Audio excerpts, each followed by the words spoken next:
तीसरा सकंद ही चल रहा है, आप देख रहे हैं।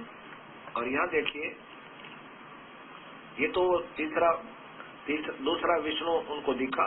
फिर इतने में ही पवन से बातें करता हुआ वह विमान तुरंत उड़ गया। कहाँ पहुंचा? यहाँ देखो, वह एक देवी बैठी थी। वे ऐसी प्रभावपूर्ण देवी थी मानो करोड़ों बिजलियां एक साथ चमक रही हों। अत्यंत सुंदर मुख था। अब यहाँ देखो, ये देख के हम तीनों नारद यो ऊपर देखिए, हम आपस में कहने लगे, ये सुंदरी कौन है, इसका क्या नाम है। हम उसके विषय में बिल्कुल अनभिज्ञ हैं। इसके हजारों नेत्र, हजारों हाथ, हजारों मुख हैं। दूर से देखने पर भी कितनी सुंदर प्रतीत हो रही है। ये न कोई अप्सरा है और न कोई गंधर्व कन्या एवं देव कन्या ही। नारद यों संदेहग्रस्त होकर हम लोग वहाँ रुके। तब भगवान विष्णु ने उस चारों साहिनी भगवती को देखकर विवेक पूर्वक निश्चय कर लिया कि ये भगवती जगदम्बिका है।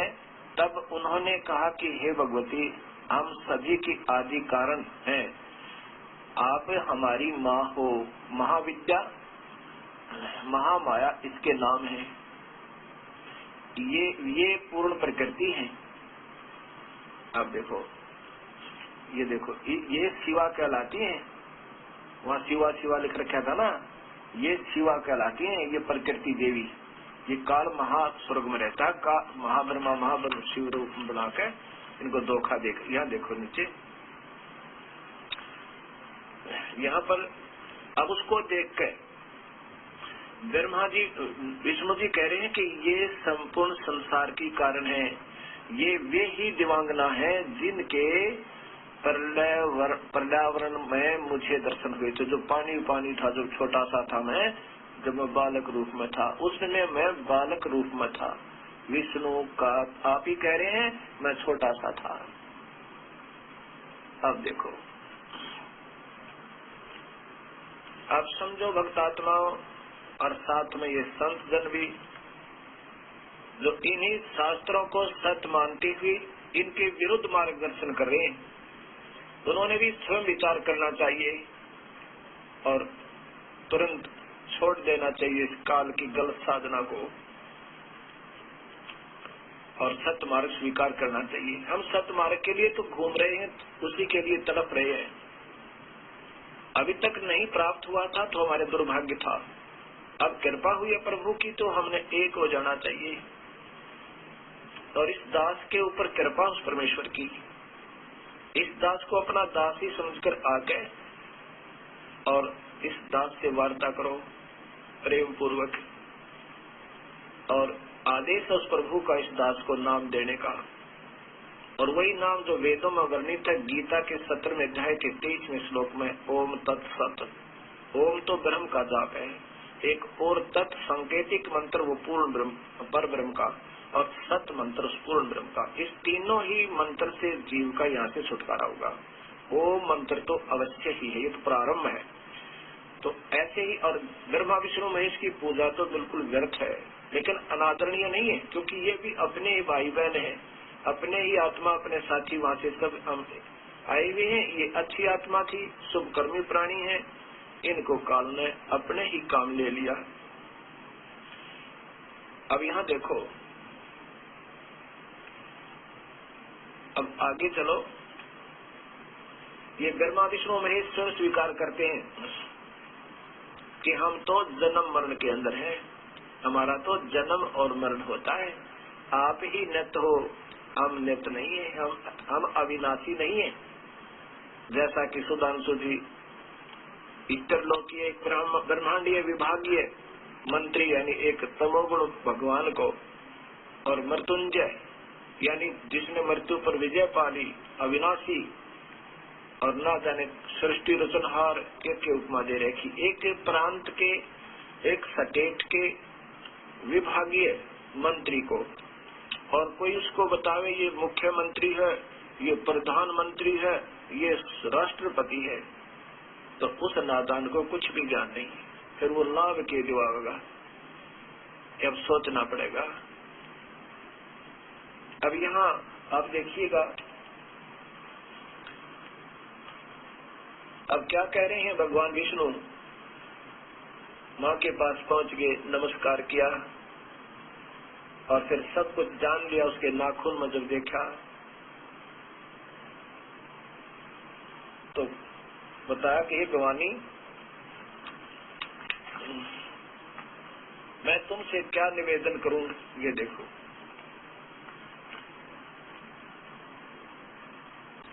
विष्णु जी कह रहे हैं कि हे भवानी, मैं आपसे क्या निवेदन करूं, आप तो जान ही जान हैं।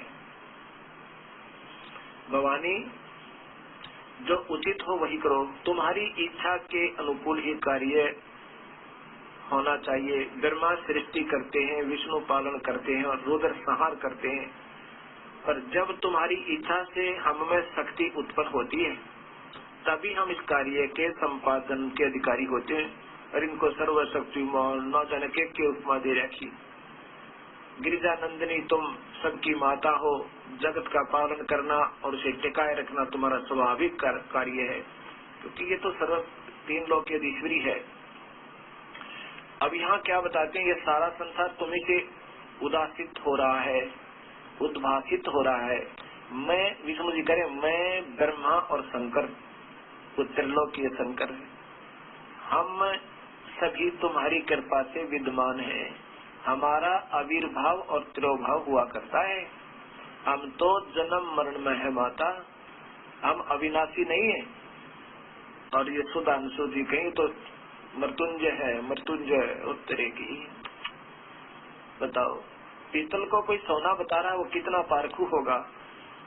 हमारा आविर्भाव माने जन्म, उत्पत्ति और तिरोभाव माने मृत्यु हुआ करता है। केवल तुम ही नित्य हो, जगत जननी हो, प्रकृति और सनातनी देवी हो। आगे देखो, विष्णु शंकर जी वो स्वयं स्वीकार कर रहे हैं, जो जिनको अजन्मा बता रहे हैं, सर्वशक्तिमान मृत्युंजय बताया, तेरी मृत्यु नहीं होती।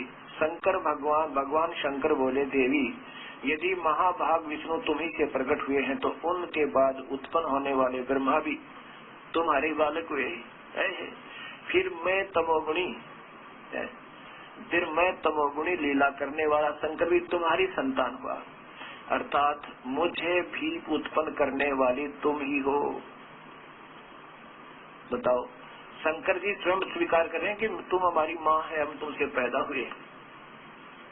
आगे देखना, इसी में तीनों गुण, यही रजगुण ब्रह्मा, सतगुण विष्णु, तमगुण शिव जी बताते हैं। इसी में तीसरे स्कंद में ही देखिए, ये स्वयं स्वीकार कर रहे हैं कि उन्हीं तीनों गुणों से उत्पन्न हम ब्रह्मा, विष्णु एवं शंकर नियमानुसार कार्य में तत्पर रहते हैं। हम ये तीनों देवता तो जगत का कार्य संभाले रहते हैं। करती कराती तो तुम ही हो दोनों जने।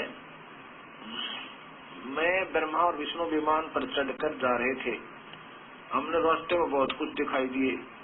अब यहाँ देखना, ये तीनों गुण है, रजगुण ब्रह्मा, सतगुण विष्णु, तमगुण शिव जी, ये स्वयं स्वीकार कर रहे हैं।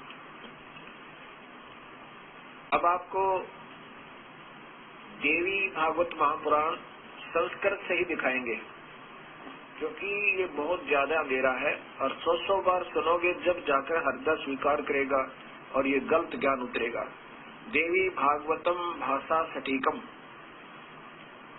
ये, और इनके लेखक है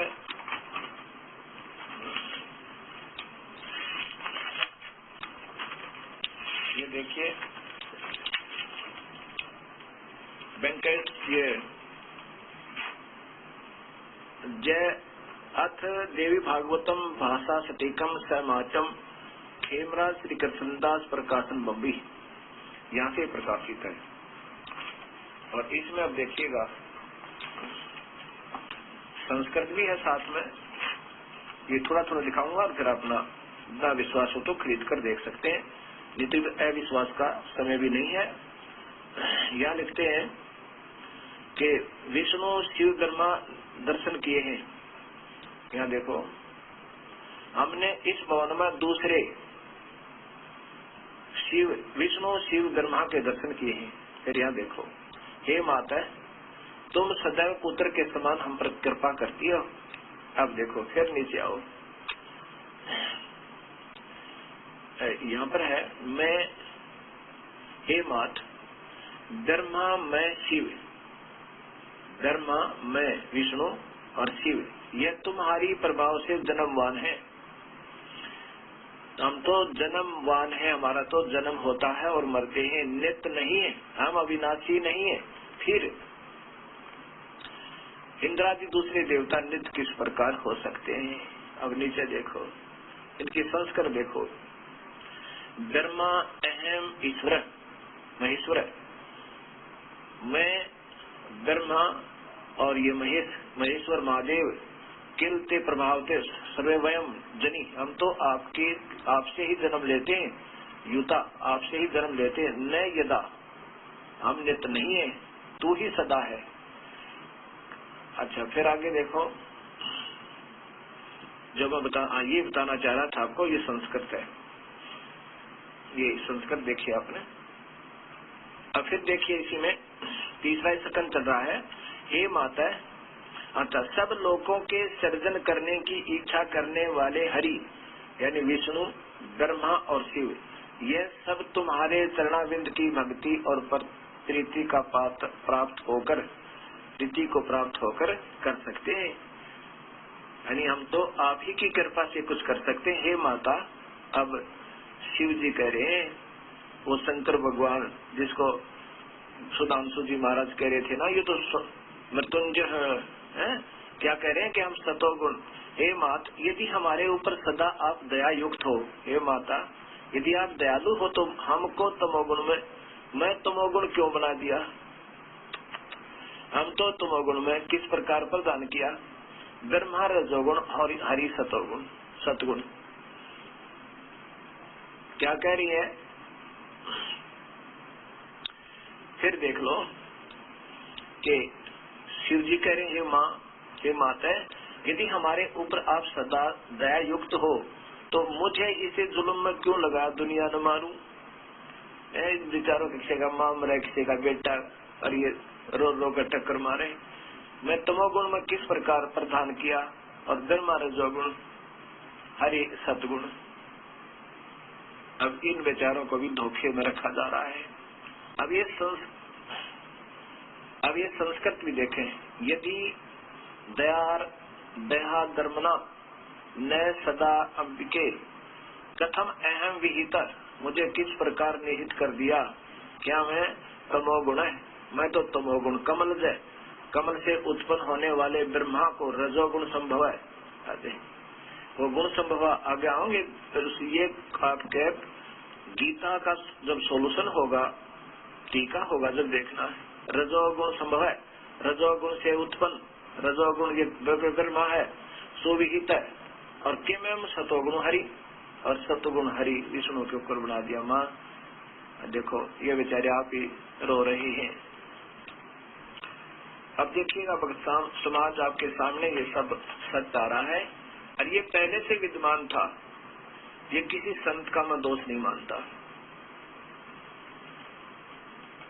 क्योंकि अभी तक हमें ऐसा कोई संत मिला नहीं जो हमें सत्य बता सके, विशेषकर कलयुग में। अब कोई सत्य को बताएगा तो ये कई कारण बनेंगे इसको उलझाने के। एक तो इस संतों की महिमा इतनी हो चुकी है, इस गलत मार्गदर्शन करते करते काल तक की महिमा बताते हुए, और शास्त्र विरुद्ध, ये सब शास्त्र हैं जो मैं आपको बता रहा हूँ, इनसे अलग व्याख्या वे अपने काल्पनिक सुनी सुनाई लोक वेद के आधार पर, लोक वेद तो सुना सुनाया ज्ञान होता है, उसके आधार पर चल रहे हैं। शास्त्र विरुद्ध साधना की जा रही है और बताई जा रही है। नाम लेते हैं गीता जी का मर्मज्ञ ज्ञाता, और गीता जी में एक शब्द भी नहीं बताते उसमें क्या लिखा है। और इन देवी भागवत महापुराण, शिव महापुराण की महिमा गाते हैं, उसमें वास्तविकता क्या है ये किसी के सामने नहीं आ पाई। जितनी महिमा ब्रह्मा विष्णु महेश विभागीय मंत्रियों में है, इन तीन लोक के विभागीय प्रभुओं में है, इतनी तो है जितने संतजन बताते रहे। लेकिन अज्ञानतावश इनको अजर अमर बता रहे हैं। इनके कोई माता पिता नहीं थे, इसलिए पता लगा कि उनके पास भक्ति मार्ग -0 है। एक अंश भी नहीं है जो एक पीतल को सोना बता रहे हैं। अब आपको थोड़ा सा भ्रम और हटाता हूं। ये योग वशिष्ठ, इसमें आप देखिए शिव जी, क्योंकि श्री राम, ये देखिएगा योग वशिष्ठ, ये महर्षि वाल्मीकि द्वारा रचित था संस्कृत में, और श्री राम पूछ रहे हैं वशिष्ठ जी से। द्वितीय खंड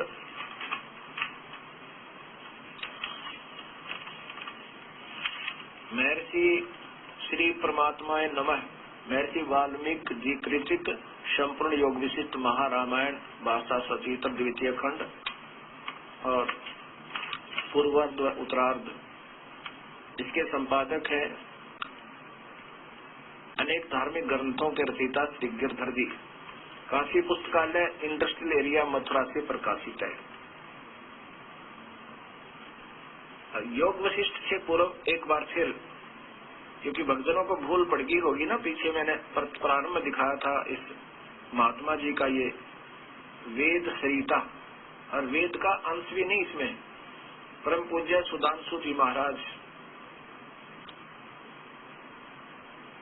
ये देखो पूरा चित्र देखो, पूरी पुस्तक का पूरा पृष्ठ देखो।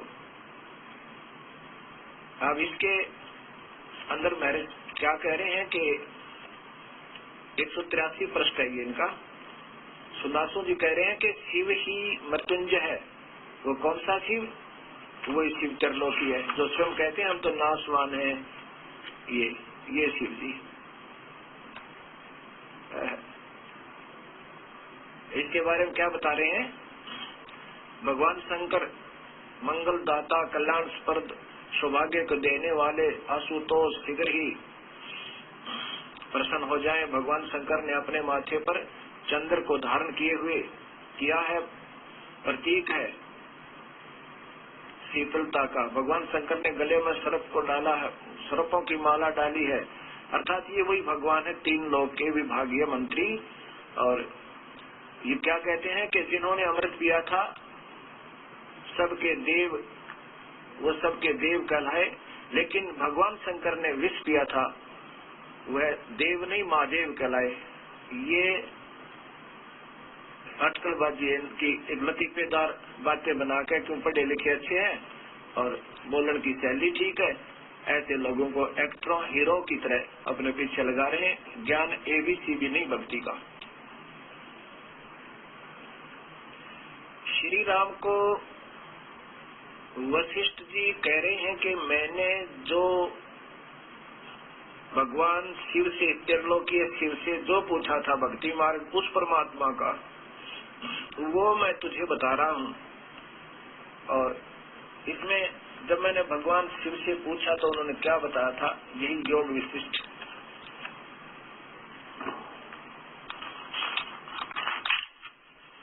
ये वही योग विशिष्ट है, द्वितीय खंड महर्षि वाल्मीकि रचित संपूर्ण योग विशिष्ट महारामायण द्वितीय खंड के श्री गिरधर जी के रचयिता है। काशी पुस्तकालय इंडस्ट्रियल एरिया मथुरा से प्रकाशित है। यहाँ देखिए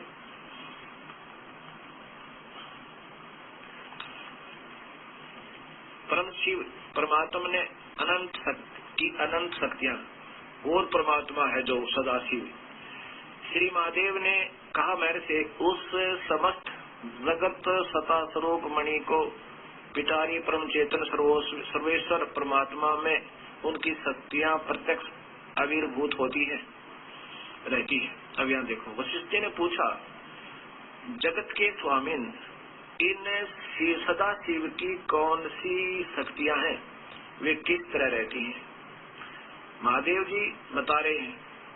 श्री महादेव ने कहा, ये महादेव त्रिलोकाला, कहा कि उत्तम व्रत पालन करने वाले सोम उस निराकार सर्वात्मक अप्रमेय प्रशांत परम शांत सतीदानंद सदाशिव परमात्मा की ये अपने पिता की बात बता रहा है। जिनको आप नहीं मालूम वो इनको भी नहीं मिला अभी तक, ये यहाँ तक बता रहे। यानी उस परमात्मा की, परमात्मा कोई और है, उस व्यक्त से कोई और अव्यक्त, ये आपको गीता बताओगी 8वें अध्याय में। अच्छा आप देखना, उस परमात्मा की कह रही महादेव जी कहते हैं सर्वे, ये महादेव जी कह रहे हैं कि मेरे से उस परमात्म देव के पूजने के जितने कर्म है उन सबसे पहले दयाभिमान प्रयत्न पूर्वक छोड़ देना चाहिए। अब ये बातें हैं, वो ये सिद्ध करना चाहता हूँ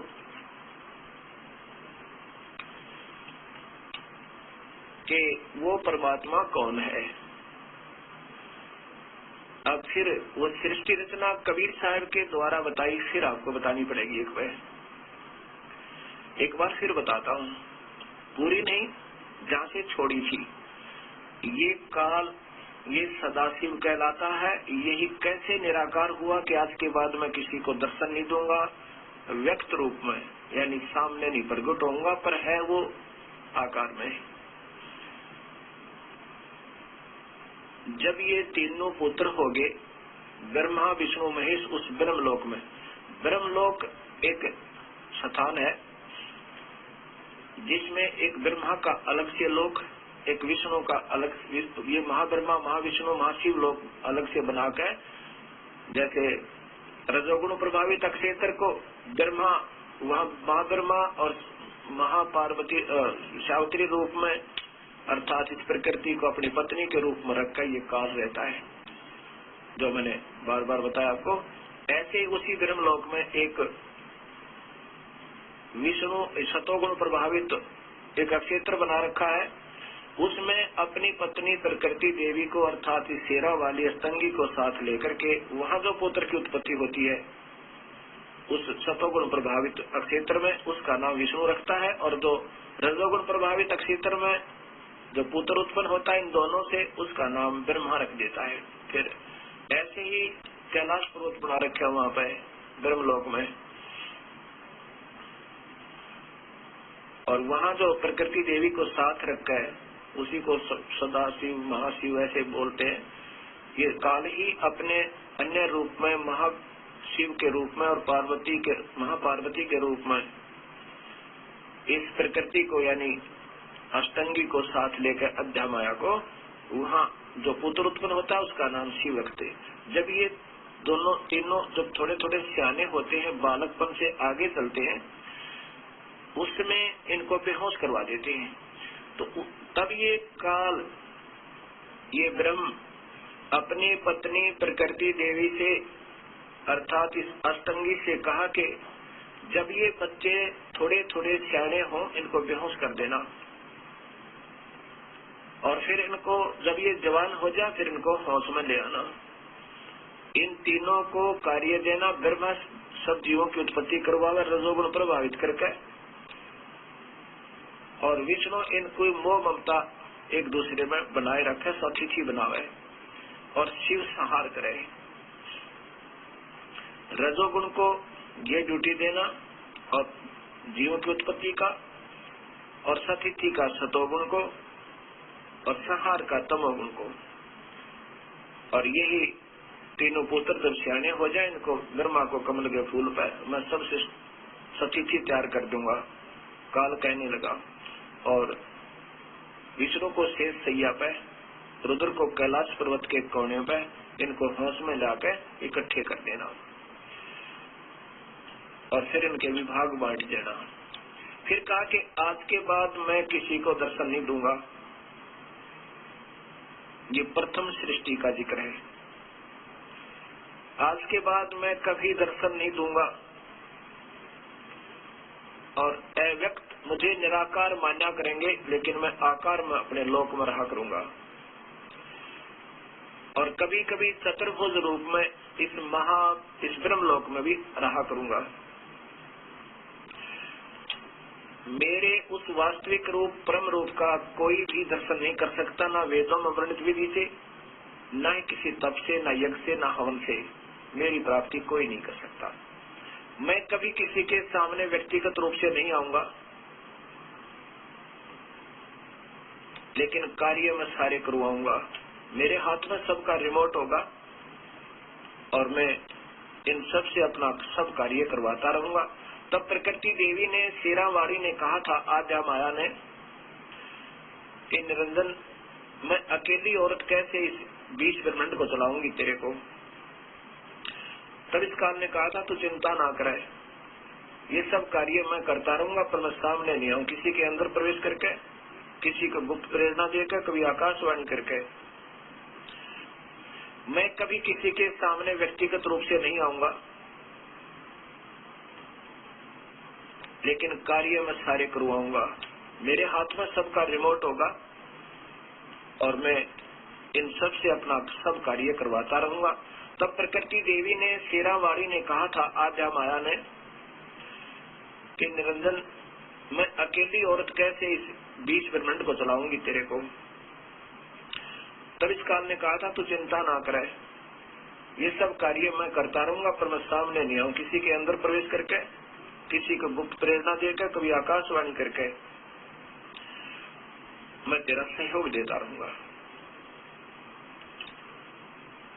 अब आपने ये सारी आंखों देख ली आपके सामने, वो अव्यक्त हो गया।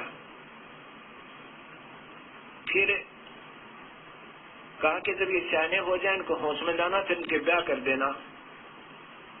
तीनों का विवाह कर दिया। ये भी देवी भागवत महापुराण में प्रत्यक्ष प्रमाण है, पहले भी कई बार दिखा चुका हूँ। अब मैं आपको आगे वैसे ही बता रहा हूँ, मौखिक बताऊंगा। ब्रह्मा को अपने, फिर इनको सागर मंथन पर भेजा। सबसे पहले वेद निकले, वेद ब्रह्मा ने पढ़े। अब पहले ये माता से ये ब्रह्मा विष्णु महेश पूछने लगे कि माँ हमारा पिता कौन है। तब ये कहने लगी कोई तुम्हारा पिता नहीं, कोई तुम्हारा बाप नहीं, माँ नहीं, मैं ही तुम्हारी माँ, मैं ही तुम्हारा पिता हूँ। जब वेद निकले सागर मंथन में, वेदों में पाया कि कोई परमात्मा और है।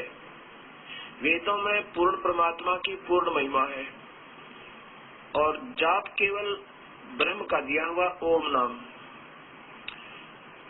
तो इन ऋषि लोगों ने वेदों को पढ़ा और उसमें लिखा है कि पूर्ण परमात्मा कोई और है, उसका कबीर नाम है और वो सतलोक में रहता, वही पाप काटने वाला सर्वशक्तिमान अमित ओजा, जिसकी शक्ति का कोई वार पार नहीं।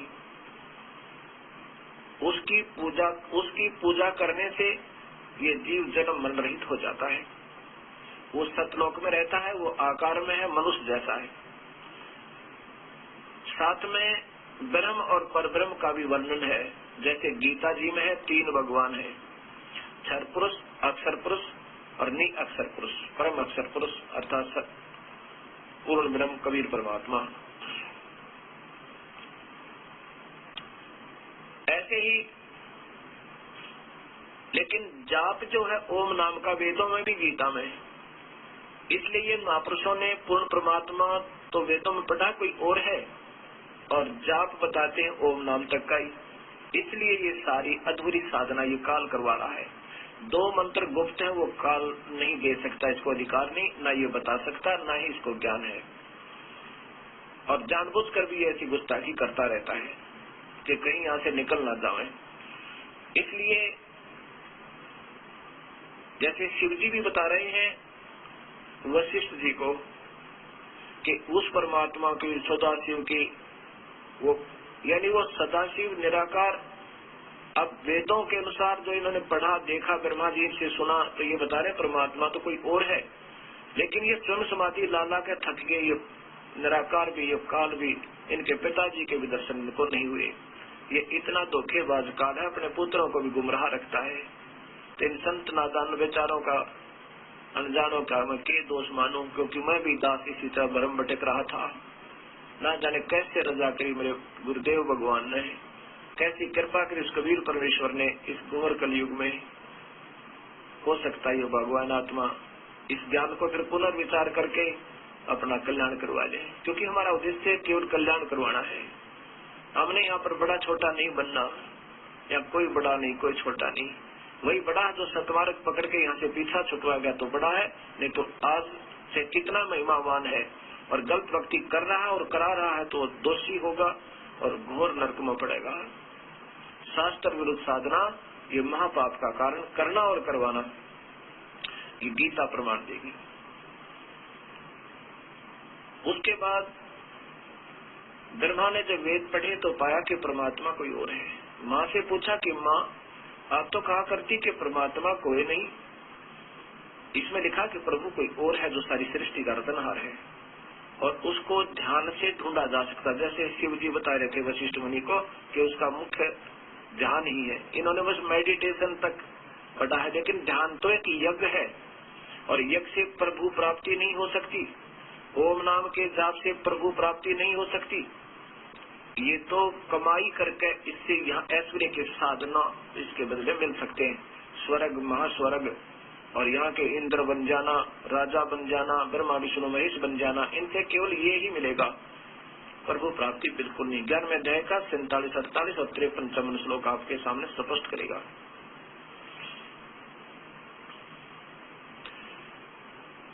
तो वेदों में पढ़ा कि ध्यान यज्ञ करने और ओम नाम के जापते का मंत्र बता रखा है, शायद प्रभु मिलता होगा। ऐसे ही ब्रह्म जैसे शिव जी बता रहे थे कि उसका मुख्य ध्यान ही है उसका, उस परमात्मा को पाने का। अब ध्यान लगा लगा शिव जी ने 88,000 वर्ष तक साधना की, परमात्मा नहीं मिला, प्रकाश दीक्षा और उसी को प्रकाश मान लिया, प्रभु का वही रूप मान लिया कि वो निराकार है, दिखता नहीं, ज्योतमय है, प्रकाश में है। यहाँ जाकर सबने अपने लेखनी बंद कर दी और वर्णन बंद कर दिए। लेकिन वो कैसा है, कौन है, वो तो स्वयं ही बताता है कि कबीर परमेश्वर के मैं हूँ वो परमात्मा जो सारी सृष्टि का रचनहार। और उसके पाने के तरीके ये 3 मंत्र है। ओम तो है ही, क्योंकि ओम से तो हमने यहाँ का ऋण उतारना है। ओम जाप की कमाई जरूर करनी पड़ेगी। ये इस काल की कमाई काल में छोड़ देंगे। जैसे 18वें अध्याय के 66वें श्लोक में कहता है कि अर्जुन तो मेरे सारे पूजा को मेरे में त्याग दे और फिर तू उस भगवान की शरण में चला जा, मैं तुझे सब पापों से मुक्त कर दूंगा। इसका ऋण उतर जाएगा ओम नाम की कमाई से, ये छोड़ देगा। एक और मंत्र है इसके साथ, ये ओम और एक मंत्र और लगकर सतनाम बनता है। और दूसरा मंत्र परब्रह्म के लोक से पार होने का ऋण है, वो वहाँ छोड़ देंगे। और तीसरा जो मंत्र है वो हमें सतलोक ले जाएगा, उसकी कमाई भी करनी है। ऐसे ये सारनाम बन जाएगा, तब हम यहाँ से मुक्त हो सकते हैं, अन्यथा नहीं हो सकते। ऐसे अगर माने 4 युग, अगर माँ कहने लगा माँ आपकी बात पर मुझे अविश्वास है। वेद माँ ने कहा कि बेटा तुम्हें ये परमात्मा मिला नहीं, तुम्हारा पिता इसने प्रण किया है, कसम खाई है कि भी किसी के सामने आकार में नहीं आएगा, वो अव्यक्त रहेगा, व्यक्ति रूप में आकार रूप में कभी नहीं आता। फिर माँ बोला माँ आपकी बात पर अविश्वास है मुझे, अब मैं आपकी बात को स्वीकार नहीं कर सकता, क्योंकि पहले आप कुछ कह रहे थे, आज कुछ कह रहे हो। वेदों में लिखा है मैं ऐसे भगवान को ढूंढूंगा, मेडिटेशन करूंगा। अब ये 2 घंटे मेडिटेशन बताने वाले संत आपको क्या आनंद दिला देंगे, ये ध्यान से सुनना, क्योंकि शास्त्र प्रमाण होते हैं। बाकी दंत कथाएं जो संत आपको मेडिटेशन ऐसे जो को भीतर आनंद आवे, क्या आनंद आएगा इसमें? ये काल का ही डमडमा, काल ही का इसमें सारी व्यवस्था, इसमें क्या आनंद आएगा? शराबी शराब पी का आनंद मान लेता है, सिनेमा में बैठकर 2 घंटे आनंद मान लेते हैं। ऐसे मेडिटेशन करने वाले इसमें 2 घंटे अंदर आनंद मान लेते हैं, ऐसा नहीं है। ऐसे ब्रह्मा जी ने कहा कि मैं इस परमात्मा को ढूंढूंगा, ध्यान लगाऊंगा, ओम नाम का जाप करूंगा। माँ ने कहा बिल्कुल नहीं मिलेगा, ये तेरा भ्रम है भाई। नहीं माँ वेद गलत नहीं हो सकते, वेद तो गलत नहीं है, पर यह समझ गलत है आपकी, ये समझ नहीं सकते उस कबीर परमात्मा के बिना या उसके सत्य नुमाइंदे के बिना। ब्रह्मा ने कहा कि नहीं माँ मैं जाके प्रभु को ढूंढूंगा। माता ने कहा शेरा वाली ने अगर नहीं मिला तो क्या करेगा कि मैं भी, ब्रह्मा बोला मैं भी नहीं आऊंगा, दर्शन नहीं दूंगा आपका। अच्छा चले गए, 4 युग तक समाधि करी, लगाई, मेडिटेशन किया ब्रह्मा जी ने। और उस महापुरुष जैसा मेडिटेशन कोई कर सका? इस कलयुग में किसी का बीपी आई, किसी की जाड़ दुख है, किसी के सिर में दर्द है, फिर राग द्वेष में भरे पड़े। तो 4 युग तक साधना की ब्रह्मा जी ने, नहीं कोई उपलब्धि हुई। तब आकाशवाणी हुई काल की, निरंजन की, कि सृष्टि क्यों नहीं की जा रही। तब प्रकृति देवी ने, शेरा वाली ने, भगवत दुर्गा ने बताया कि तेरा जेठा बेटा, ज्येष्ठ पुत्र ब्रह्मा तुझे ढूंढ रहा है और 4 युग हो गए मेडिटेशन कर रहा है, ध्यान लगा रहा है, और मैंने तो कहा था ये तेरी व्यर्थ प्रयत्न है। अब काल ने कहा कि मैं नहीं मिलूंगा उसको, मेडिटेट ध्यान से वापस लाओ। देवी ने अपनी सबद शक्ति से, दुर्गा ने अपनी सबद शक्ति से एक लड़की की उत्पत्ति की, उसका नाम गायत्री रखा और कहा बेटी जा अपने भाई ब्रह्मा को उठा के ला, उसके चरण छूना, चरण स्पर्श करते ही वो होश में आ जाएगा, समाधि टूट जाएगी। गायत्री ने जाकर के ब्रह्मा के चरण छुए, वो होश में आया, सामने एक लड़की को देख कर कहने लगा कुंता तो मेरा धर्म भंग करने के लिए आई है, मेरा तप तोड़ने आई है, मैं तुझे श्राप देता हूँ। गायत्री ने कहा कि ब्रह्मा मेरी कोई कमी हो तो मुझे श्राप देना, पहले मेरी बात सुन ले। मैं मां ने भेजी हूँ और तेरे बिना सृष्टि, जीवों की सृष्टि का कार्य अधूरा है, मैं आपको लिवाने आई हूँ, मेरा दोष नहीं है। तब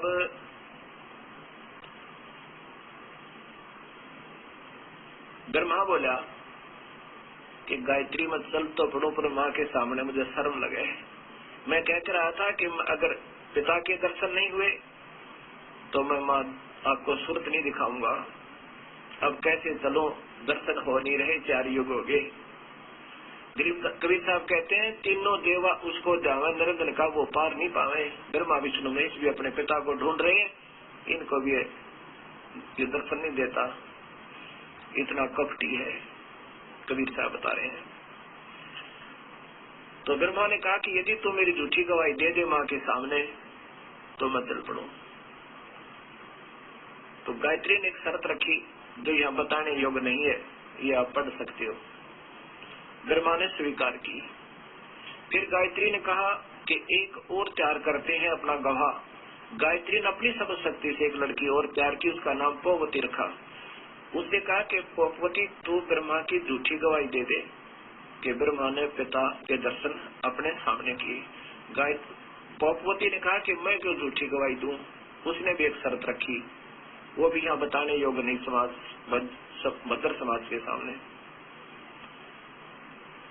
ब्रह्मा ने वो भी स्वीकार की, अर्थात तीनों के तीनों आकर दुर्गा के सामने कहते हैं, प्रणाम करते हैं। दुर्गा ने पूछा कि ब्रह्मा क्या तुझे अपने पिता के दर्शन हुए, उस अव्यक्त के, काल के, निरंजन के, ज्योत निरंजन के। ब्रह्मा ने कहा हाँ माँ मुझे दर्शन हो गई। भाई के प्रत्यक्ष क्या प्रमाण है ऐसा मैं इससे मानूं कि तुझे दर्शन हुए। ब्रह्मा ने कहा कि इन दोनों से पूछ लो। उन दोनों ने कहा कि हाँ हमारे सामने परमात्मा आए, ब्रह्मा को दर्शन दिए और आशीर्वाद दिया। अब देवी ने सोचा भाई अच्छा, मेरे से कह रहा था कि मैं किसी को दर्शन नहीं दूंगा, ये मेरा घटिया संविधान है, ये अटल संविधान है, अनुत्तम। अब गीता जी में दिखाऊंगा आपको, अर्पित संतों की टीका की हुई आपके सामने, तो गीता आवेगी। क्योंकि देखो इन संतों की सोच तो बढ़िया ही थी विचारों की कि सरलार्थ करें, जब इन्हें स्वयं ही ज्ञान नहीं, सरलार्थ का अनर्थ कर दिया, अनुत्तम को उत्तम, श्रेष्ठ, उच्चतर करेगी। डिक्शनरी फेल कर दी सारी, ज्ञान तो फेल कर ही रखा था, डिक्शनरी के शब्दार्थ बदलने लग गए। इनको अल्पज्ञ कहते हैं। ज्ञानहीन जो गुरु कहावे आप पर डूबे और डुबावे।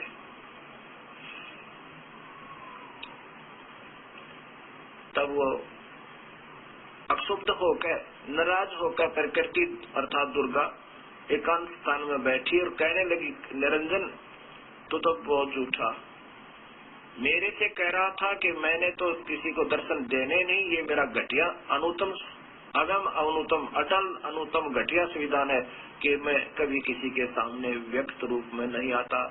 गीता जी के 7वें अध्याय का और 24-25वां श्लोक, 7वें अध्याय का भी दिखाऊंगा आपको। ये मेरा घटिया नियम है, मैं कभी किसी के सामने व्यक्तिगत रूप से नहीं आता।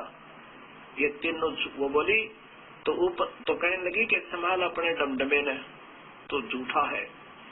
आकाशवाणी ज्योत निवेदन की हुई कि तीनों झूठ बोल रहे हैं, मैंने कोई दर्शन नहीं दिया इनको। तब वो माई दुर्गा उठी और गुस्से में आकर कहने लगी, रे निकम्मे तुम झूठ बोलते हो। आकाशवाणी हुई है प्रभु की कि उसने कोई दर्शन नहीं दिया तुम्हें। फिर वो तीनों हंसने लगे। फिर माँ कहने लगा, माँ मुझे शर्म आई आपके सामने आने में, क्योंकि मैं कहकर गया था कि पिता के दर्शन हुए तो आऊंगा, अन्यथा नहीं आऊंगा, और पिता के दर्शन माँ हुए नहीं। मुझे शर्म आ रही थी आपके सामने आने में, इसलिए हमने तीनों ने झूठ बोल दी। तब श्राप दे दिया देवी ने ब्रह्मा को कि तेरी पूजा जग में नहीं होगी, और जिसने 4 बातें सीख ली वो तेरे जैसे पाखंडी होंगे, सत्य नहीं बताओगे। संत बनेंगे, गुरु बनेंगे पर सत्य समाज को नहीं बता सकते, क्योंकि वो स्वयं ही अधूरे होंगे। क्योंकि ब्रह्मा शास्त्रों का ज्ञाता और जगत गुरु यानी यहाँ के 3 लोक के महाज्ञानियों में माना जाता है, सबको ज्ञान देने वाला। गायत्री को श्राप दे दिया कि तो गाय बनेगी और तेरे सांड पति होंगे कोई। पोपोती को श्राप दे दिया कि तू गंदी जड़ी बूटी, गंदगी में पैदा होने वाली जड़ी बूटी बनेगी। जब प्रकृति देवी ने तीनों को श्राप दे दिया तो आकाशवाणी निरंजन ज्योत निरंजन की हुई के दुर्गा तने अच्छा नहीं किया। तू कौन होती है इनको श्राप देने वाली? अब मैं तुझे श्राप देता हूँ कि तू द्वापर युग में द्रौपदी बनेगी, तेरे 5 कसम होंगे, तेरे 5 पति होंगे। अब प्रकृति कहने लगी और दुर्गा कहने लगी कि निरंजन तेरे वश पड़ी हूँ, मैंने अपने पैर पे आप कवाड़ा मार के तेरे साथ आ गई, अब मेरा कहीं ठिकाना नहीं, कैसे भी नाच नचा ले ऐसे नचना होगा, मैं अपने पिता में छोड़ आई। अब एक तरफ तो आप कह रहे हो सृष्टि को संभालो, इन बच्चों ने गलती की तो थोड़ी सजा दे दी, तो आप इसके विपरीत मुझे सजा दे रहे हो। ठीक है, कर ले जो तूने करना है। फिर ये प्रकृति देवी दुर्गा, भवानी, अष्टंगी विष्णु जी के पास की, क्योंकि इन तीनों को फिर लाके अपने अपने लोक में छोड़ दिया। ब्रह्मा को यहाँ ब्रह्मा लोक में, एक ब्रह्मांड में जो आपको मैंने दिखाई थी, विष्णु को विष्णु लोक में, शिव को शिव लोक में। अब विष्णु लोक में जाकर के ब्रह्मा विष्णु से कहा कि पुत्र आप भी ढूंढ लो अपने पिता को। विष्णु जी अपने पिता निरंजन ज्योत निरंजन काल की तलाश में वहां से चल पड़े। कहाँ पहुंच गए? शेष नाग के लोक में। और जब शेष नाग की बाउंड्री में ज्यूरिडिक्शन में ये विष्णु जी प्रवेश कर गए, जब शेष नाग जी ने सोचा कि तेरी ज्यूरिडिक्शन में, तेरी सीमा में बिना पूछे ये बेधड़क निश्चिंत कौन आ रहा है, इसने जरा भी तेरा खौफ नहीं, तेरा भय नहीं, उसको सावधान करने के लिए और डराने के लिए अपनी 1000 फनों से फुंकारा छोड़ दिया जहर का। जैसे धुंध होती है, विष्णु जी के चारों तरफ ऐसे धुंध सी होगी और काला शरीर हो गया, श्याम शरीर हो गया, जैसे स्प्रे पेंट हो जाता है। विष्णु जी ने सोचा कि देख, इस नादान कीड़े ने, इस सर्प ने मेरे साथ क्या बदसलूक किया, मैंने कुछ कहा नहीं इसको। आगंतुक के साथ ऐसा जुल्म करते हैं क्या? इसको ज्यादा अभिमान हो गया है अपने 1000 फुन का। सोचा कि मन में सोचा ही था कि मैं इसको खत्म कर देता हूँ, अभी ठीक करता हूँ। तब आकाशवाणी हुई ज्योत स्वरूपी निरंजन काल भगवान की कि विष्णु अब इसको कुछ मत कहना शेष नाग को। तुम ऐसे ही लड़ लड़ के मरते रहे तो सृष्टि कैसे प्रारंभ होगी? अब इसको कुछ मत कहना, द्वापर युग में तू कृष्ण बनकर जाओगा, आप श्री कृष्ण बनकर जाओगे और ये काली दह में इसी शेष नाग का अवतार वहाँ कालिया नाग होगा, उस समय तो इसका बदला ले लेना। अब जाकर अपनी माता को, दुर्गा को सबस बता दे कि मुझे नहीं मिले परमात्मा, मैं किसी को दर्शन नहीं देता और ना ही दूंगा, चाहे कितनी देर कितना कुछ कर देना, और तेरी भलाई है कि वापस जाकर सत्य बता देना, नहीं तो तेरा भी हाल ब्रह्मा जैसा हो जाएगा। विष्णु समझदार के सतोगुणी है, वापस आ गए। माई ने पूछा कि पुत्र आपके पिता मिले? विष्णु जी ने कहा नहीं माँ, मुझे नहीं मिले। इस बात पर माँ प्रसन्न हुई और सीने से लगा लिया सतोगुण प्रभावी सतोगुण विष्णु जी को, कहा कि बेटा तू बड़ा सतवादी होगा और तेरे को ये सृष्टि रचने का यानी ना सृष्टि पालन कर्ता का सचिथी रखने का विभाग देती हो। फिर गई शिव जी के पास, इस त्रिलोकीय महादेव के पास। शिव जी से कहा कि पुत्र तेरे दो भाइयों को तो पिताजी मिले नहीं, अब आप भी कोशिश कर लो अपने पिताजी की, कहीं फिर बाद में समाधि लगाकर बैठ जाओ, सृष्टि कर्म अधूरा रह जा।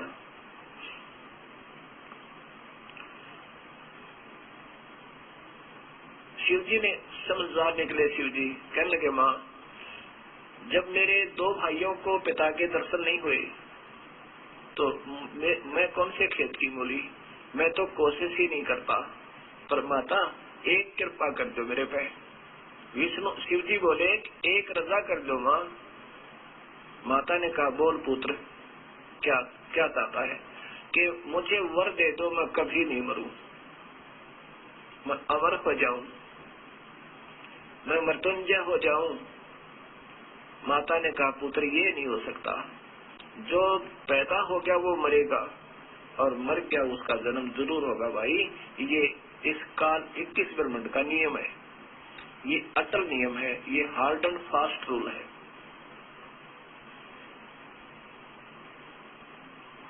हाँ तुझे एक विधि बता दूंगी, तेरी बहुत लंबी आयु हो जाएगी। तब शिव ने कहा यही कृपा कर दो माँ। तो माता ने कहा कि बेटा तू अपना ज्यादा ध्यान लगा कर मेडिटेशन किया करे और अपने श्वासों को अपने 10वें द्वार में रखा करे, श्वास कम लिया कर, ठंडे क्षेत्र में रहना, तेरा शरीर खराब ना हुए। ऐसे ऐसे आप देखते हो भगवान शिव ज्यादातर ध्यान में ही रहते हैं। ब्रह्मा की आयु 100 वर्ष, विष्णु जी की आयु 700 वर्ष, शिव जी की आयु 4900 वर्ष। ब्रह्मा का एक दिन 1000 चतुर्युग का और 1000 चतुर्युग की रात है। 2000 चतुर्युग का दिन रात ब्रह्मा का, 60,000 चतुर्युग का एक महीना ब्रह्मा का और 7,20,000 चतुर्युग का एक वर्ष ब्रह्मा जी का। इसको 100 गुणा कर दो, 7 करोड़ 20 लाख चतुर्युग ये ब्रह्मा जी की आयु होए। और इसको 7 से गुणा कर दे विष्णु की, और विष्णु जी की को 7 से गुणा कर दे तो शिव की। इतनी लंबी आयु है इनकी, लेकिन फिर भी मृत्यु है। कबीर साहब कहते हैं, गरीबदास जी कहते हैं, कबीर साहब की प्यारी आत्मा जो आंखों देखे सारे इस विवरण का सतगुरु कबीर साहब के सत्य ज्ञान के आधार पर कहते हैं, इतनी उम्र बुलंद मरेगा अंतरे, इतनी उम्र बुलंद मरेगा अंतरे, और सतगुर लगे ना कान न बैठे संतरे। कोई संत नहीं मिला जो इस बीमारी ने काटा सत्य ज्ञान बतावे। गीता जी के 4 अध्याय का 33 और 34वां श्लोक बिल्कुल स्पष्ट करता है। ये काल भगवान बोल रहा है गीता जी को और कृष्ण जी के शरीर में प्रवेश करके। उसमें कहता है कि अर्जुन इस द्रव्य में यज्ञ ध्यान यज्ञ ज्ञान यज्ञ में सारे ही कर्म समाप्त हो जाते हैं, उत्तम है, बहुत उत्तम है, क्योंकि ज्ञान में सभी कर्म समाप्त हो जाते हैं। कैसे? अब कोई कुछ पूजा कर रहा है, कोई आरती उतारे गणेश जी की, कोई फलाने जी की, कोई मंदिर में, कोई कितना, कोई उस भगवान को सर्वश्रेष्ठ वो कहा, वो भगवान अविनाशी। जब तक सही ज्ञान नहीं होता इतने ये भ्रमणा भटकना पड़ी रहती है। द्रव्य यज्ञ होती है जैसे भंडारा करना, हवन करना, इनसे कहते हैं ज्ञान यज्ञ उत्तम है। जब सही ज्ञान होगा तभी तो भक्ति कर सके, कैसे भगवान पावे, कौन परमात्मा है, उसकी क्या विधि है। यही नहीं है तो वैसे ही करे, वो तो भ्रमणा भटकना होती है। तो ज्ञान से तेरे सारे कर्म समाप्त हो जाएंगे और सही भक्ति प्रारंभ होगी। इसलिए ज्ञान यज्ञ सबसे उत्तम है। वो कौन सा ज्ञान? एक तो ज्ञान भगवान कृष्ण के रूप शरीर में ब्रह्म काल दे रहे हैं, गीता जी का वेदों अनुसार वो तो दे ही रहे हैं। अब कह रहे हैं कि इस मैं जो ज्ञान दे रहा हूँ वो तो ब्रह्म तक का दे रहे हैं, ओम नाम का जाप जब यज्ञ करे और ऐसे रहनी रहे, ऐसे करनी कर, लेकिन जन्म मरण नहीं मिटेगा, स्थाई स्थान नहीं मिलेगा, पूर्ण शांति नहीं होगी, अर्थात तेरे मेरे बहुत जन्म हो गए। इसी चौथे अध्याय का 5वां श्लोक बताता है। ये तो ज्ञान भगवान दे ही रहे थे, फिर कह रहे हैं कि इस ज्ञान से जो मैं दे रहा हूँ इससे अलग कोई ज्ञान देने वाला संत ढूंढ ले। जो मैं तुझे बता रहा हूँ उससे न्यारा उस परमात्मा के पाने का, उसका सच्चा ज्ञान बताने वाला वो संत ढूंढ ले। उन तत्वदर्शी संतों को ढूंढ जो सत्य मार्ग के जानने वाले, उनको दंडवत प्रणाम करो। गीता जी के अध्याय नंबर 4 का श्लोक नंबर 34। निष्कपट भाव से उनकी सेवा करो और फिर विनम्रता पूर्वक, सरलता पूर्वक उनसे प्रसन्न करने से वो तत्वदर्शी, उस परम पिता परमात्मा के सतमार्ग के जानने वाले संत तुझे उपदेश करेंगे, ये ज्ञान बताओगे, फिर नाम देंगे और फिर चरणों में ऐसे रहना जैसे राम कृष्ण से कौन बड़ो उन्हों भी गुरु की ने, तीन लोक के वेदनी गुरु आगे अधीन। अब देखो पहले तो हम सत्ज्ञान की तलाश में थे, ये जितने आज संत बने हुए ये भी बेचारी पुण्यात्मा है, पिछले जन्म जन्मांतर के बहुत बहुत अच्छे शुभकर्मी, बहुत ही ज्यादा। अब इनको रास्ता सही मिला नहीं तो ये प्रभु हो गए। अब ये उस प्रभुता छोड़ नहीं सकते, चाहे गधे बेशक बन जावे, या कुदरती बात हो चाहे प्रभुता नहीं छूट सकती और सब कुछ छोड़ सकते। मान बढ़ाई ईर्षा दुर्लभ तजना, ये राज्य तजना सहज है और सहज त्रिया काले मान बढ़ाई ईर्षा। अब ईर्षा होगी दास के प्रति, किनको? जो बिल्कुल पाप के भाग्य होना जिन्होंने, और ये नहीं छूटा, मान बढ़ाई छूटे नहीं, फिर लाखों शेष हो गए। पता भी लग जाएगा कि तुम अधूरे, तो शास्त्र विरुद्ध गीता बताती है कि वो ना इस जन्म में उनका कोई कर्म अच्छा बन रहा, ना भविष्य में। इसलिए अर्जुन तेरे लिए शास्त्रीय प्रमाण है। और शास्त्र विरुद्ध त्याग का जो साधना करता और करवाता वो दोनों नरक के भागी है। लेकिन पुण्यात्मा भी है, सोचेंगी इसमें मान बढ़ाई नहीं, हम एक पिता की संतान है, हम काल के जाल में है, हमने यहाँ से पीछा छुटवा के इस मनुष्य शरीर का लाभ उठाना चाहिए। कौन बड़ा कौन छोटा, रामकृष्ण से कौन बड़ा, उन्हें भी गुरु की, और तीन लोग के वो भगवान वशिष्ठ मुनि का गए। श्री राम जी आधीन जैसे वो भगवान भी विनम्र रहे, और श्री कृष्ण जी दुर्वासा जी के सामने, क्योंकि दुर्वासा जी उनके गुरुदेव थे, ज्ञान के आध्यात्मिक गुरु। संदीपनी जी उनके ज्ञान गुरु थे, उन्होंने अक्सर ज्ञान कराया था। जो तीन लोग के महान आत्मा भी और ऐसे विनम्र हो सके। मैं तो अपनी बताता हूँ, यदि आज मैं गुरु होता, लाखों शिष्यों को गुमराह कर रहा होता और मुझे ये ज्ञान मिल जाता, चरण दो संत के जाके और अनाउंस कर दो सबको, भाई हमारे पास कुछ नहीं है, और जाके अपना उपदेश ले लो, अपना कल्याण कराऊं और उनकी फांसी निकलवा दो काल पे। ठीक है, अनजान पड़े में ना जाने किस पे की गलती हो जाए। गलती तो नहीं कह सकते, क्योंकि ये तो भक्तात्मा संत आत्मा अपनी तरफ से तो कोशिश तो कर रहे हैं कि हम सत्य बता रहे हैं, पर सत्य तो नजदीक भी नहीं है, क्योंकि शास्त्र प्रमाण दे रहे हैं। जब तक हम ईर्षाई नहीं छोड़ेंगे, मान बढ़ाई नहीं त्यागेंगे, तो फिर काहे के भक्त। जब हम ही नहीं इस निर्मलता को स्वीकार कर सकते तो शिष्य कैसे अनुसरण कर पाओगे। अब ये दास क्या बताना चाहता है आपको। उसके बाद जब ये तीनों ने फैसला कर लिया कि अब कहा माने कि तुम मेरे से शादी करो और यहाँ की सृष्टि उत्पन्न करो, बच्चे पैदा करो मेरे से, तब ब्रह्मा विष्णु महेश कहने लगे माँ माता नार पुत्र की होई, ए जननी ये कहाँ अग्न होई। ए माँ इस पाप नाम कहाँ धोएंगे। तब बोली बेटा मैं तो तुम्हारे परीक्षा ले रही थी तुम्हारा कि तुम कितने विवेकशील हो। अब ऐसा करो सागर मंथन करो। फिर दूसरी बार जब सागर मंथन किया, अपने ही तीन रूप बनाकर सागर में प्रवेश कर गई। एक सिद्धि बहुचौल्य धारा, चौला माने शरीर, और तीन रूप बनाकर बाहर आई। तीनों जो एक एक ब्रह्मा विष्णु महेश एक एक लड़की को लेकर माँ के पास आए। चौथे रूप में माँ बैठी।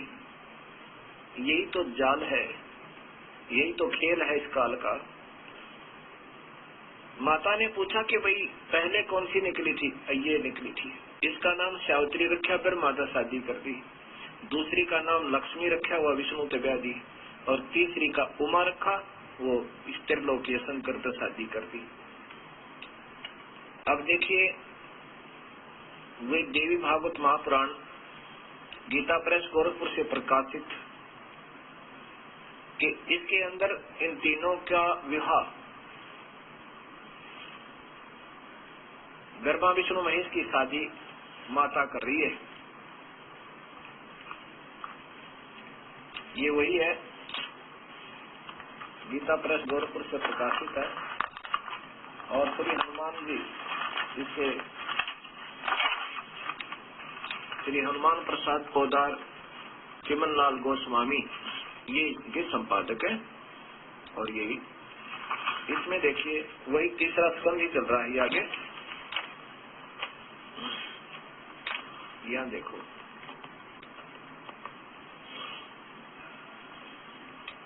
भगवती जगदम्बा ने भगवान विष्णु से कहा, विष्णु मन को मुग्ध करने वाली इस महालक्ष्मी को लेकर तुम भी पधारो। ये कुछ भी कहे, महालक्ष्मी कहे जैसे कुछ भी, तो लेखक की अपनी लेख है।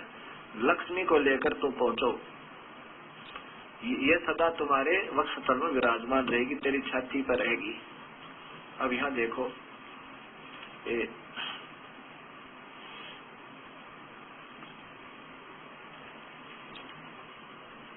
अब शंकर की शादी। देवी ने कहा, शंकर मन को मुग्ध करने वाली यह महाकाली गौरी नाम से विख्यात है, तुम इसे पत्नी रूप से स्वीकार करो, कैलाश की रचना करके वहीं रहो। अब आगे देखो, यहाँ लाओ, ये देखो ब्रह्मा जी कहते हैं, ये ऊपर पाई क्या कह रही है कि मेरा तथा सनातन परमात्मा का ध्यान तुम्हें सदा करते रहना चाहिए। हम दोनों का स्मरण करते रहोगे तो तुम्हारे कार्य सिद्ध होने में किंचित मात्र भी संदेह नहीं रहेगा। अभी तो बालक से है, बिल्कुल कुछ भी शक्ति नहीं इनके अंदर, ऐसा यह प्रमाण दे रही है। अब ब्रह्मा जी कहते हैं, इस प्रकार कहकर भगवती जगदम्बिका ने हमें विदा कर दिया। उन्होंने शुद्ध आचार वाली शक्तियों में से भगवान विष्णु के लिए महालक्ष्मी, शंकर के लिए महाकाली और मेरे लिए महासरस्वती को पत्नी बनने की आज्ञा दे दी। सत साहिब की प्रारंभ हुई। अब यहाँ से ये काल सृष्टि प्रारंभ हुई एक ब्रह्मांड की। ऐसे ऐसे 20 ब्रह्मांड इस काल के हैं, उसमें हर एक में ऐसा ही ब्रह्मा, ऐसा ही विष्णु, ऐसा ही शिव एक एक है। और ये स्वयं कंट्रोलर है, हर ब्रह्मांड में रहकर वहाँ माँ ब्रह्मा, माँ विष्णु, माँ शिव रूप में रहता है। अब ये प्रमाण आपको वेदों में दूंगा कि वो कबीर ये बताएंगे, वो सृष्टि रचनहार कबीर है और कबीर साहब ने स्वयं ही अपनी रचना बताई है।